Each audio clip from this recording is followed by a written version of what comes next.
सो मैं समझदा कि नवे संसार लई तैयार होना जां नवे संसार लई मनुख नूं तैयार करना, ये ही इक्को एक ड्यूटी आ जिहड़ी राइटर ने निभाउणी हुंदी है।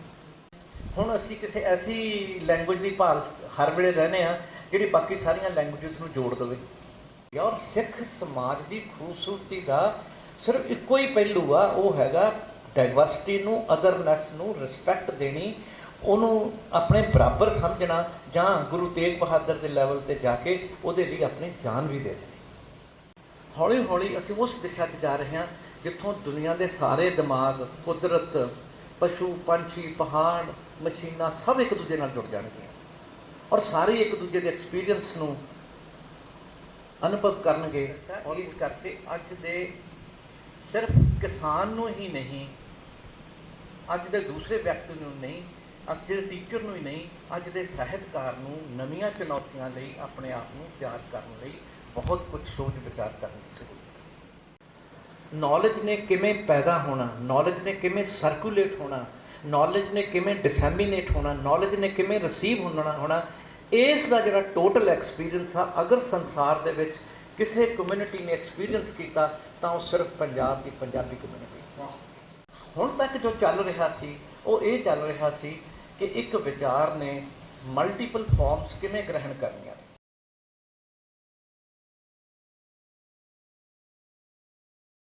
टूल्स तो बदल गए किसानी दे, पर जिहड़ा पुरानी सोच सी किसानी नाल जुड़ी हुई वो नहीं बदली। ये सारी की सारी गल साहित्यकार दे भी लागू होती है कि साहित्यकार लई ये नहीं है कि उत्थे ही बैठा रहे। ਉਹਦੇ ਜਿਹੜੇ ਸਾਹਿਤਕਾਰ ਦੇ ਜਿਹੜੇ ਮਤਲਬ ਕਿਵੇਂ ਤੁਸੀਂ ਜ਼ਿੰਦਗੀ ਦਾ ਐਕਸਪੀਰੀਅੰਸ ਦੇਖਣਾ, ਕਿਵੇਂ ਤੁਸੀਂ ਜ਼ਿੰਦਗੀ ਨੂੰ ਸਟੱਡੀ ਕਰਨਾ, ਉਹ ਸਾਰੇ ਕਾਸੇ ਨੂੰ ਕਿਵੇਂ ਤੁਸੀਂ ਆਪਣੇ ਕਰੈਕਟਰਸ ਰਾਹੀਂ ਮਤਲਬ ਇੱਕ ਨਵੀਂ ਵਿਜ਼ਨ ਕ੍ਰੀਏਟ ਕਰਨੀ ਆ, ਇਹ ਕੰਮ ਉਨਾ ਹੀ ਡਿਫਿਕਲਟ ਆ। ਇਸ ਕਰਕੇ ਅੱਜ ਦੇ ਸਿਰਫ ਕਿਸਾਨ ਨੂੰ ਹੀ ਨਹੀਂ, ਅੱਜ ਦੇ ਦੂਸਰੇ ਵਿਅਕਤੀ ਨੂੰ ਨਹੀਂ, ਅੱਜ ਦੇ ਟੀਚਰ ਨੂੰ ਹੀ ਨਹੀਂ, ਅੱਜ ਦੇ ਸਾਹਿਤਕਾਰ ਨੂੰ ਨਵੀਆਂ ਚੁਣੌਤੀਆਂ ਲਈ ਆਪਣੇ ਆਪ ਨੂੰ ਤਿਆਰ ਕਰਨ ਲਈ बहुत कुछ सोच विचार करने की जरूरत है। मैं जिहड़ी गल लई मैनूं अज हुक्म होया आउण दा वो है जसवंत जफर की किताब नूं दे बारे गलबात करन दा। ये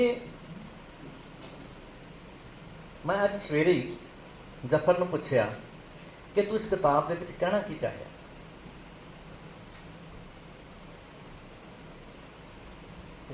मैं चुप रहा, मैं ही इहनूं कहा, मैं कहा तू ये कहने की कोशिश की कि जो कुछ गुरबाणी च आया,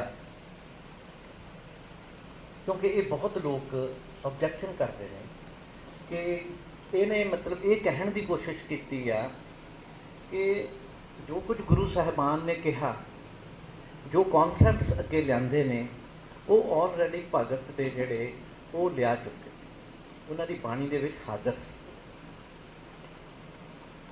ते गुरु साहब की मौलिकता तू क्वेश्चन किया। सो सवाल इत्थे मौलिकता का, ये सवाल को अंडरस्टैंड करना मैं समझदा बहुत इंपॉर्टेंट है कि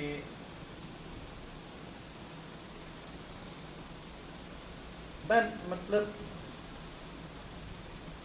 जो असी एनीमल्स वर्ल्ड वाल देखते हैं,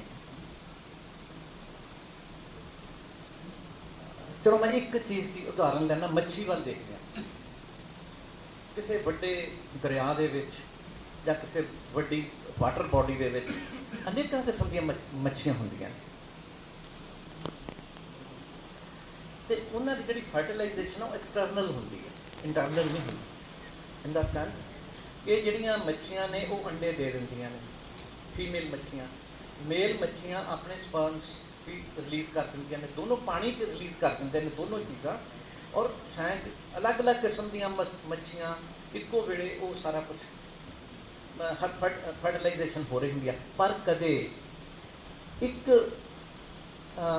एक किस्म की मच्छी ਦੂਸਰੀ ਮੱਛੀ ਦੇ ਨਾਲ ਫਰਟੀਲਾਈਜ਼ ਨਹੀਂ ਕਰੇਗੀ ਉਹਦੇ ਐਗਸ। ਕਹਿਣ ਤੋਂ ਭਾਵ ਆ ਕਿ ਹਾਂ ਕਈ ਵਾਰ ਹੋ ਵੀ ਜਾਂਦਾ ਕਿ ਦੋ ਅਲੱਗ-ਅਲੱਗ ਕਿਸਮ ਦੀਆਂ ਮੱਛੀਆਂ ਵਿਚਾਲੇ ਫਰਟੀਲਾਈਜੇਸ਼ਨ ਹੋ ਗਈ, ਹਾਈਬ੍ਰਿਡ ਬਣ ਗਿਆ, ਪਰ ਉਹ ਸਰਵਾਈਵ ਨਹੀਂ ਕਰੇਗਾ। ਸਰਵਾਈਵ ਸਿਰਫ ਉਹੀ ਕਰਨਗੀਆਂ ਜਦੋਂ ਸੇਮ ਮਤਲਬ ਜਿਹੜੀਆਂ ਸਪੀਸੀਜ਼ ਦੀਆਂ ਫਿਸ਼ ਨੇ ਉਹ ਕਰਦੀਆਂ ਨੇ, ਮੇਟ ਕਰਦੀਆਂ। ਇਹਦਾ ਮਤਲਬ ਇਹ ਹੋਇਆ ਕਿ ਸੰਸਾਰ ਦੇ ਵਿੱਚ ਜਿੰਨੀ ਡਾਈਵਰਸਿਟੀ ਆਈ ਆ ਉਹ ਸਿਰਫ ਉਹ ਮਿਕਸਿੰਗ ਕਰਕੇ ਨਹੀਂ ਆਈ ਕਿ ਜਿਵੇਂ ਅਸੀਂ ਸਮਝ ਲੈਂਦੇ, ਜਿਵੇਂ ਅਸੀਂ ਹੁਣ ਟੈਕਨੋਲੋਜੀ ਦੇ ਵਿੱਚ ਕਰ ਰਹੇ ਹਾਂ ਕਿ ਦੋ ਅਲੱਗ-ਅਲੱਗ ਕਿਸਮ ਦੀਆਂ ਕਣਕ ਦੀਆਂ ਵੈਰਾਈਟੀਆਂ ਲੈ ਕੇ ਉਹਨਾਂ ਦੀ ਕ੍ਰਾਸ ਫਰਟੀਲਾਈਜੇਸ਼ਨ ਕਰਤੀ ਅਤੇ ਉਹਦੇ ਵਿੱਚੋਂ ਨਵੀਂ ਕਿਸਮ ਦੀ ਕਣਕ ਦੀ ਵੈਰਾਈਟੀ ਪੈਦਾ ਹੋ ਗਈ। ਇਹ ਸਾਡੀ ਨਵੀਂ ਮਨੁੱਖ ਦੀ ਲੱਭਤ ਆ, ਪਰ ਕੁਦਰਤ ਦੀ ਲੱਭਤ ਨਹੀਂ ਹੈ। ਕੁਦਰਤ ਨੇ ਡਾਈਵਰਸਿਟੀ ਪੈਦਾ ਕੀਤੀ ਆ, ਜਿਹੜੇ ਇੰਡੀਵਿਜੂਅਲ ਬੀਇੰਗਸ ਨੇ, ਜੀਵ ਨੇ, ਉਹਨਾਂ ਦੀ ਕ੍ਰਾਸ ਫਰਟੀਲਾਈਜੇਸ਼ਨ ਵਿੱਚੋਂ ਨਹੀਂ, ਜੀਵਾਂ ਦੀ ਆਪਣੇ ਐਨਵਾਇਰਨਮੈਂਟ ਦੇ ਨਾਲ ਰਿਸਪੌਂਸ ਚੋਂ ਪੈਦਾ ਕੀਤੀ।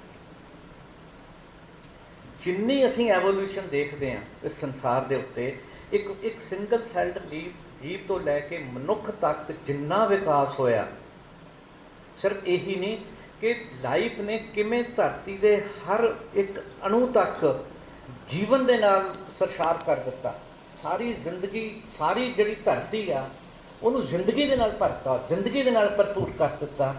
ਇਹ ਇੱਕੋ ਇੱਕ ਗੱਲ ਜੋ ਪੈਦਾ ਹੋਈ ਆ, ਉਹ ਜੀਵ ਦੇ ਆਪਣੇ ਐਨਵਾਇਰਨਮੈਂਟ ਨਾਲ, ਆਪਣੇ ਚੌਗਿਰਦ ਦੇ ਨਾਲ, ਆਪਣੇ ਸਮਾਜ ਦੇ ਨਾਲ ਜਿਹੜਾ ਇੰਟਰੈਕਸ਼ਨ ਆ ਜਾਂ ਉਹ ਜਿਹੜਾ ਉਹਦਾ ਸੰਵਾਦ ਆ, ਉਹਦੇ ਵਿੱਚੋਂ ਸਾਰੀ ਪੈਦਾ ਹੋਈ। ਸੋ ਮੈਂ ਇਹ ਗੱਲ ਇਸ ਕਰਕੇ ਕਹਿ ਰਿਹਾ ਕਿ ਲਾਈਫ ਦੇ ਵਿੱਚ, ਜੀਵਨ ਦੇ ਵਿੱਚ ਜਿਹੜੀ ਚੀਜ਼ ਮੈਟਰ ਕਰਦੀ ਆ ਉਹ ਹੈਗਾ ਜੀਵ ਦਾ ਆਪਣੇ ਚੌਗਿਰਦੇ ਦੇ ਨਾਲ ਇੰਟਰੈਕਸ਼ਨ, ਉਹਦੇ ਨਾਲ ਰਿਸਪੌਂਸ, ਉਹਦੇ ਵਿੱਚੋਂ ਹੀ ਸਾਰੀ ਦੀ ਸਾਰੀ ਗਰੋਥ ਪੈਦਾ ਹੁੰਦੀ ਹੈ। ਇਸੇ ਤਰ੍ਹਾਂ ਜਦੋਂ ਮਨੁੱਖ ਆ ਜਾਂਦਾ, ਮਨੁੱਖ ਲਈ ਵੀ ਇਹੀ ਚੈਲੰਜ ਸੀ ਕਿ ਉਹਨੇ ਆਪਣੇ ਚੌਗਿਰਦੇ ਦੇ ਨਾਲ ਸਾਰੀ ਦੁਨੀਆ ਦੇ ਵਿੱਚ ਅਲੱਗ-ਅਲੱਗ ਥਾਂ 'ਤੇ ਇੰਟਰੈਕਟ ਕਰਨਾ, ਉੱਥੋਂ ਯੂਨੀਕਨੈਸ ਪੈਦਾ ਕਰਨੀ ਹੈ। ਮੈਂ ਹੁਣ ਇੱਥੋਂ ਆਪਣੀ ਕਹਾਣੀ ਇਸ ਬੈਕਗਰਾਊਂਡ ਨਾਲ ਇਹ ਸਮਝਣ ਲਈ ਸੀ ਵੀ ਕਿਉਂ ਕਿ ਜਿਹੜੀ ਮੈਂ ਅੱਗੇ ਗੱਲ ਕਰ ਰਿਹਾ ਉਹ ਇਹ ਆ ਕਿ ਅਸੀਂ ਪੰਜਾਬ ਦੇ ਵਿੱਚ ਰਹਿਣ ਵਾਲੇ ਲੋਕ ਹਾਂ। ਅਸੀਂ ਹੁਣ ਤੱਕ ਅਸੀਂ ਸਿੱਖ ਸਿਧਾਂਤਾਂ ਨੂੰ ਮੰਨਣ ਵਾਲੇ ਲੋਕ ਹਾਂ ਬਹੁਤ ਹੱਦ ਤੱਕ। ਜਿਵੇਂ ਕਹਿੰਦੇ ਆ ਕਿ ਪੰਜਾਬ ਨਾ ਹਿੰਦੂ ਨਾ ਮੁਸਲਮਾਨ, ਪੰਜਾਬ ਸਾਰਾ ਜਿੰਦਾ ਗੁਰਾਂ ਦੇ ਨਾਲ। ਪਰ ਜਿੱਥੇ ਅਸੀਂ ਮਾਰ ਖਾਂਦੇ ਹਾਂ ਉਹ ਇਹ ਆ ਕਿ ਪੰਜਾਬ ਨੇ ਦੋ ਗ੍ਰੰਥ ਪੈਦਾ ਕੀਤੇ ਨੇ, ਇੱਕ ਰਿਗਵੇਦ ਹੈ ਅਤੇ ਦੂਸਰਾ ਆਦਿ ਗ੍ਰੰਥ। ਅਸੀਂ ਰਿਗਵੇਦ ਬਿਲਕੁਲ ਭੁਲਾ ਦਿੱਤਾ। ਅਸੀਂ ਆਦਿ ਗ੍ਰੰਥ ਤੋਂ ਹੀ ਪੰਜਾਬੀ ਕਲਚਰ ਆ ਇਹਦੀ ਸ਼ੁਰੂਆਤ ਮੰਨਦੇ ਹਾਂ, ਇਹਨੂੰ ਇੱਥੋਂ ਮੰਨਦੇ ਹਾਂ। ਇਹਦਾ ਨੁਕਸਾਨ ਕੀ ਹੋਇਆ? ਜਿਹੜੇ ਭਗਤਾਂ ਦੀ ਜਸਵੰਤ ਜ਼ਫਰ ਹੁਣੀ ਗੱਲ ਕਰਦੇ ਨੇ ਕਿ ਉਹ ਓਰੀਜਨਲ ਸੀ, ਉਹ ਵੀ ਓਰੀਜਨਲ ਨਹੀਂ ਸੀ। ਉਹਨਾਂ ਦਾ ਵੀ ਸਾਰਾ ਕੁਝ ਡਰਾ ਕੀਤਾ ਹੋਇਆ ਸੀ, ਜਿਹਦਾ ਓਰੀਜਨ ਰਿਗਵੇਦ ਦੇ ਨਾਸਤੀਆ ਸੂਕਤ ਤੋਂ ਹੁੰਦਾ। ਸੋ ਅਸੀਂ ਕਿਸੇ ਨੂੰ ਵੀ ਓਰੀਜਨਲ ਮੌਲਿਕ ਨਹੀਂ ਕਹਿ ਸਕਦੇ। ਸਭ ਕੁਝ, ਹਰ ਜਿਹੜੀ ਵਿਚਾਰ ਆ ਉਹ ਕਿਵੇਂ ਇੰਟਰੈਕਟ ਕਰਦਾ ਐਨਵਾਇਰਨਮੈਂਟ ਦੇ ਨਾਲ ਜਾਂ ਕਲਚਰ ਦੇ ਨਾਲ, ਉੱਥੋਂ ਚੀਜ਼ਾਂ ਹੋਈਆਂ। ਸੋ ਮੈਂ ਇਹ ਪਹਿਲੀ ਸਟੇਟਮੈਂਟ ਮੈਂ ਇਹ ਦੇਣੀ ਚਾਹੁੰਦਾ ਕਿ ਰਿਗਵੇਦ ਨੇ ਇੱਕ ਥਾਟ ਪੈਦਾ ਕੀਤਾ, ਵਿਚਾਰ ਪੈਦਾ ਕੀਤਾ, ਬਹੁਤ ਸਾਰੇ ਕੀਤੇ। ਮੈਂ ਕੋਈ ਇੱਕ ਲੈ ਲਓ, ਜਿਵੇਂ ਸਪੋਜ਼ ਤੁਸੀਂ ਨਾਸਤੀਆ ਸੂਕਤ ਹੀ ਲੈ ਲਓ, ਜਿਹਦੇ ਵਿੱਚ ਉਹ ਕਹਿੰਦੇ ਆ ਨਾ ਸੱਤ ਸੀ ਨਾ ਅਸਤ ਸੀ। ਤੇ ਕੀ ਸੀ? ਕਿਸ ਨੇ ਸਾਰਾ ਕੁਝ ਲੁਕੋ ਰੱਖਿਆ ਸੀ? ਸ਼ਾਇਦ ਉਹ ਜਾਣਦਾ ਹੋਊ, ਜੇਕਰ ਉਹ ਵੀ ਨਾ ਜਾਣਦਾ ਹੋਇਆ। ਇਹ ਜਿਹੜੀ ਸਾਰੀ ਇਸ ਕਿਸਮ ਦੇ ਜਿੰਨੇ ਸੂਕਤ ਨੇ ਉਹਦੇ ਵਿੱਚ ਉਹ ਹੌਲੀ ਹੌਲੀ ਅਲੱਗ-ਅਲੱਗ ਰੂਪ ਦੇ ਵਿੱਚ सारी धरती ते फैल गया। जिहड़ा ऋग्वेद आ वो लिखिया सिर्फ पंजाब की धरती ते गया, पंजाब के 2-3 दरियावां के कंढियां ते लिखिया गया। ਉਹਦੇ ਵਿੱਚ ਇਹ ਕਿਤੇ ਕਿਤੇ ਆਉਂਦਾ कि किते दूर जमुना ते गंगा वगदियां ने, पर किसी ने देखियां नहीं। हौली हौली वो विचार सारी दुनिया, सारे हिंदुस्तान ते सारी दुनिया च फैल गए। हर थां जाके उन्हें अपने चौगिरदे दे नाल इंटरैक्ट करके, अपने उस नवे समाज दे नाल इंटरैक्ट करके नवे थॉट नूं जन्म दिता। और वो मतलब जिथे जिथे वो थॉट गया और जो जिमें जिमें उस थॉट ने जर्नी की, तिवें तिवें सारे संसार दे विच उस थॉट दीआं वेरीएबल्स पैदा होए ने। उन्हां वेरीएबल्स नूं बहुत सारिया गल्लां हाले विचाले छड्ड दईए, हुण किहड़े किहड़े रूप च होए तां भगतां ने अलग अलग थावां ते अलग अलग सिचुएशनस च उन्हां चीज़ां नूं रिस्पॉन्ड करके अपने ये सारे विचार, अपने ये सारे काव ते अपनी ये सारी क्रिएटिविटी सामने लिआती। हुण तक जो चल रहा सी वो ये चल रहा सी कि एक विचार ने मल्टीपल फॉर्म्स किवें ग्रहण करनियां ने, जां उस विचार ने दुनिया के हर चीज़ के नाल इंटरैक्शन चों किवें नवे विचार नूं, नवी फॉर्म नूं जन्म देना। ये चीज़ इस सृष्टि ते भी लागू हुई, ये चीज़ जैविकता ते भी लागू हुई, ये चीज़ मनुख के विकास से भी लागू हुई, यही चीज़ विचार के विकास से लागू हुई है। यही चीज़ लैंगुएज से हुई।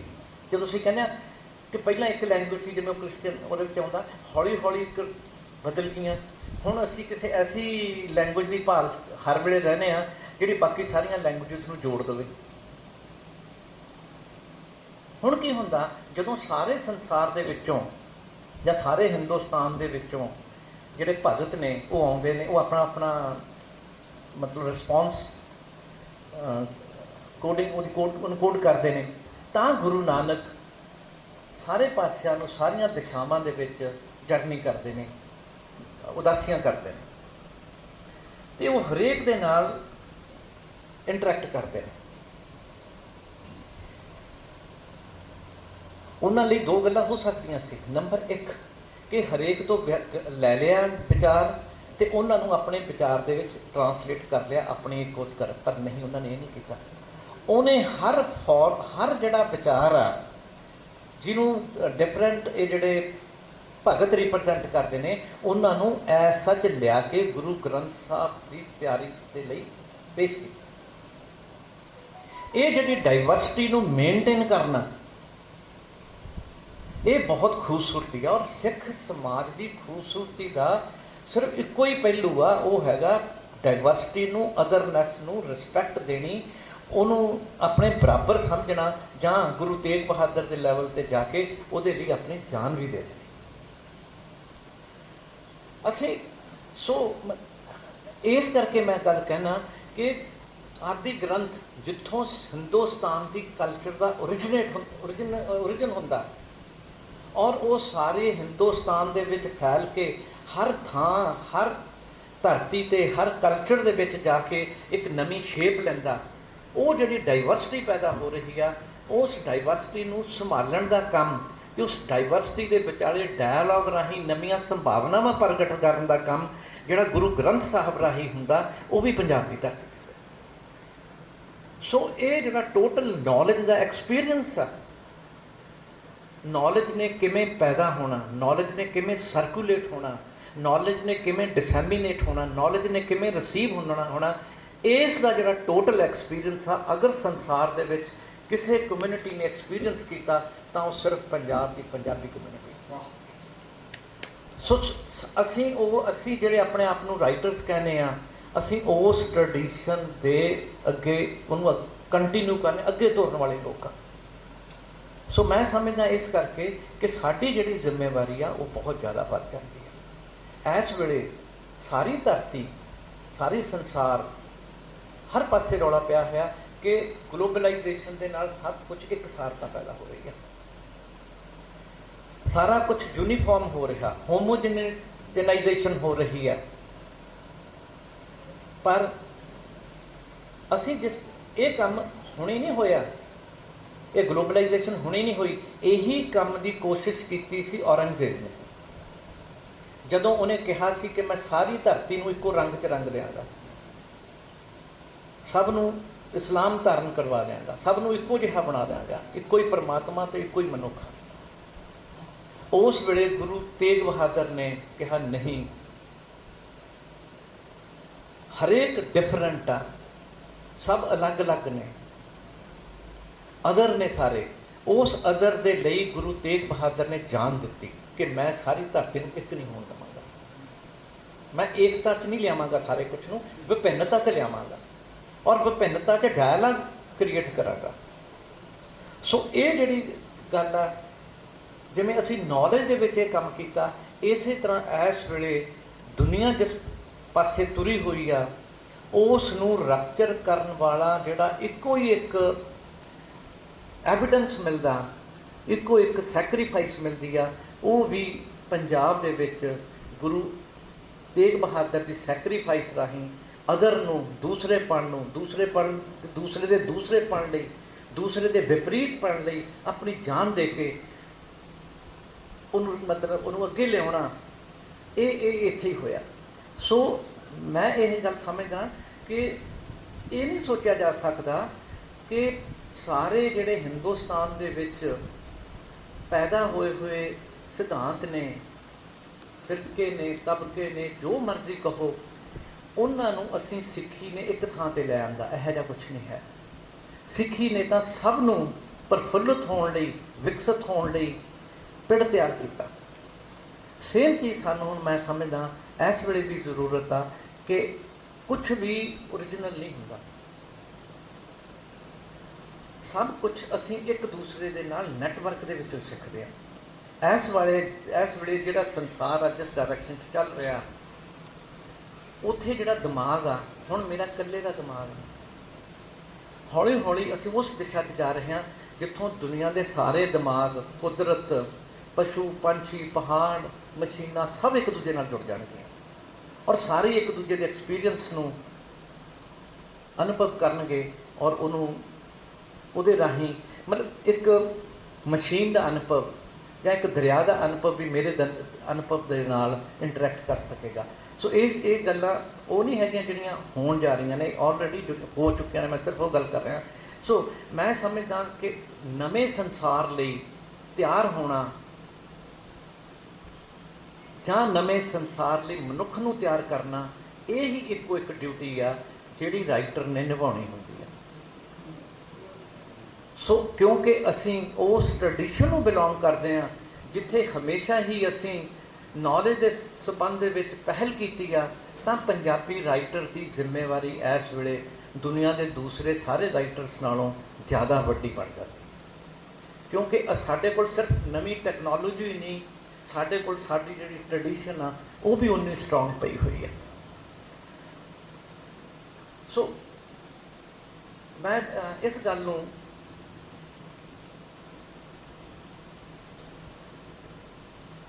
ਇਸ ਗੱਲ 'ਤੇ ਲਿਆਉਣਾ ਚਾਹੁੰਦਾ ਕਿ ਜਸਵੰਤ ਜ਼ਫਰ ਨੇ ਸਾਰੇ ਭਗਤਾਂ ਬਾਰੇ ਲਿਖ ਕੇ, ਉਹਨਾਂ ਦੇ ਇਕੱਲੇ ਬਾਰੇ ਲਿਖ ਕੇ ਜੋ ਸਾਨੂੰ ਕਹਿਣ ਦੀ ਕੋਸ਼ਿਸ਼ ਕੀਤੀ ਆ, ਉਹ ਇਹ ਆ ਕਿ ਅਸੀਂ ਸਿੱਖੀਜ਼ਮ ਨੂੰ 10 ਗੁਰੂ ਸਾਹਿਬਾਨ ਤੱਕ ਰਿਡਿਊਸ ਨਾ ਕਰੀਏ। ਅਸੀਂ ਟੋਟਲ ਜਿਹੜੀ ਟ੍ਰੈਡੀਸ਼ਨ ਆ, ਜਿਹਦੇ ਵਿੱਚ ਸਾਰੇ ਭਗਤ ਨੇ, ਸਿੱਧ ਵੀ ਆਉਂਦੇ ਨੇ, ਵੇਦ ਵੀ ਆਉਂਦੇ ਨੇ, ਸਾਰਾ ਕੁਛ ਆਉਂਦਾ, ਜਿਹੜਾ ਜਿੱਥੋਂ ਜਸਵੰਤ ਹੁਣੀ ਕਹਿ ਰਹੇ ਕਿ ਅਸੀਂ ਡਰਾ ਕੀਤਾ, ਉਹ ਸਾਰੇ ਦੀ ਕੰਪਲੀਟ ਵੰਨ ਸਮਰਨਤਾ ਸਮੇਤ ਕਲਚਰ ਆ ਜਾਂ ਜਿਹੜਾ ਥਾਟ ਆ, ਉਹਨੂੰ ਹੀ ਉਸ ਵੰਨ ਸਬੰਧਤਾ ਨੂੰ ਸਿੱਖੀ ਦਾ ਆਧਾਰ ਬਣਾਈਏ। ਜਿੰਨੀ ਦੇਰ ਤੱਕ ਅਸੀਂ ਆਪਣੇ ਸੌੜੇਪਣ ਨੂੰ ਨਹੀਂ ਛੱਡਾਂਗੇ, ਆਪਣੀ ਨੈਰੋਨੈਸ ਨੂੰ ਨਹੀਂ ਛੱਡਾਂਗੇ, ਸਿੱਖੀ ਆ ਜਿਹੜੀ ਉਹ ਐਕਸਕਲੂਜਨ ਨਹੀਂ ਹੈ। ਸਿੱਖੀ ਇਨਕਲੂਜਨ ਦਾ ਨਾਂ, ਐਕਸਕਲੂਜਨ ਦਾ ਨਾਂ ਨਹੀਂ ਹੈ। ਸੋ ਸਾਨੂੰ ਡਾਈਵਰਸਿਟੀ, ਇਨਕਲੂਜਨ, ਅਦਰਨੈਸ, ਇਹ ਜਿਹੜੀਆਂ ਸਾਰੀਆਂ ਚੀਜ਼ਾਂ ਨੇ, ਇਹਨਾਂ ਦੇ ਉੱਤੇ ਬੇਸ ਕਰਨਾ ਪਏਗਾ। एकता उपर नहीं करना पेगा, दूसरे को बाहर कढ़न के उपर नहीं करना पेगा। ये जसवंत जफर दियाँ जिन्नियां राइटिंग्स ने उहदे विच यही चीज़ आ जिहड़ी वो एम्फेसाइज होंदी है। मैं समझदा कि असीं अपने आप को मोकला करिए, अपने आप को सारे कासे तो हर चीज़ के नाल असीं इंटरैक्ट करिए और वन सुबनता नूं प्रमोट करिए। सो यही जिहा कुछ गल्लां मैनूं लगदा सी करनियां चाहीदियां ने, सो मैं कीतियां। धन्नवाद।